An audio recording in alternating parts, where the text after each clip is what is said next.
lovely listeners, and welcome back to Willow's Wonderful Tales. Today's story is called Not Seen Nor Heard. It's a very special story because it will be told in multiple chapters. Today I'll be reading chapter 1. It was a chilly autumn night, the wind blowing in gusts of cold air right after it had been raining a few hours prior. The moon was full and shone as bright as the sun would if it were the morning, the stars sprinkled about the sky like tiny gems. Edgar Powell, a well-known private investigator in Specter City, happened to be walking by himself. Clues and a lead from a case called him out of his warm home and into the chilly night. Dark hair fell over his forehead, not quite covering his eyes that looked like pools of raw, uncut emeralds. Multiple piercings hung from his ears, each of them sparkling like stars. He wore a black trench coat paired with dark jeans and silver combat boots that shone with the light of the moon, his hands fingering a switchblade inside his pocket. Specter City was well known for its supposedly paranormal activity, and many individuals claimed to have felt ghosts haunting them or had seen them moving things around their homes during certain times of the night. Unlike all the individuals in the city, skeptical investigator Edgar Powell did not believe in ghosts, his argument being that he did not investigate the supernatural. He investigated real individuals and solved their cases, leaving no room or time for the supposed dead that everyone else saw. Tonight, he was following a trail that would possibly lead him to find Edward Allen's missing son. The boy had been missing for 2 days now, and not a single trace of his whereabouts could be found anywhere, until one of his informants, the Raven as they called themselves, had found a possible lead, and that lead had taken Edgar towards a strange neighborhood. Of course, not more stranger than the city itself, except for the fact that a surprisingly pristine abandoned house stood on a hill.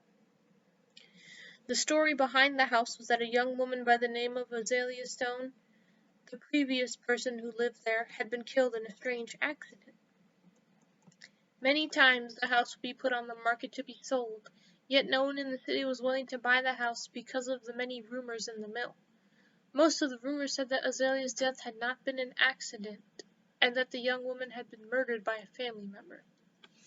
Regardless of that, Edgar was in the very same neighborhood looking for Alan's missing son. As he walked through the streets, he passed by that same house, which oddly enough was emitting a soft glow, and the figure of a young woman could be seen moving about inside, talking to a raven-haired child with dark-colored eyes. Alan's missing son.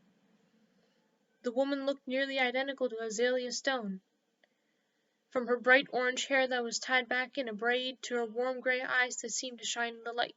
Dressed in a dark green ruffled blouse, dark jeans, and tall riding boots, she seemed to be trying to talk to the child, trying to calm him down.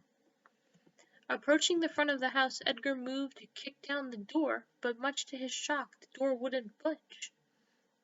Gritting his teeth in agitation, he knocked sharply on the door. Abruptly, the Azalea Stone look-alike walked right through the door and stood in front of a scowling Edgar.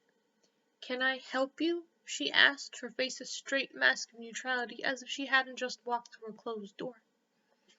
"You can help me by explaining why Alan's child is sitting in your living room. I don't know who you think you are, housing a missing child and not alerting the police or his father," Edgar shouted, his face full of obvious anger. "Wait a second. You can see me?"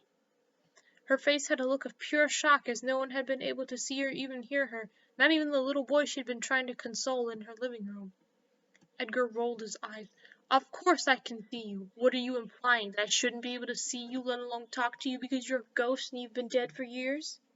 "How did you know that?" "Are you a spy of some sort?" she asked, genuinely curious. After all, it wasn't a common occurrence for humans to be able to speak with souls of the dead. Edgar facepalmed. "I am a detective. I solve cases for individuals that come to me. I don't have time to sit here and listen to you pretend to be a ghost. Now, if you don't mind moving aside, I have to take that child back home to his father."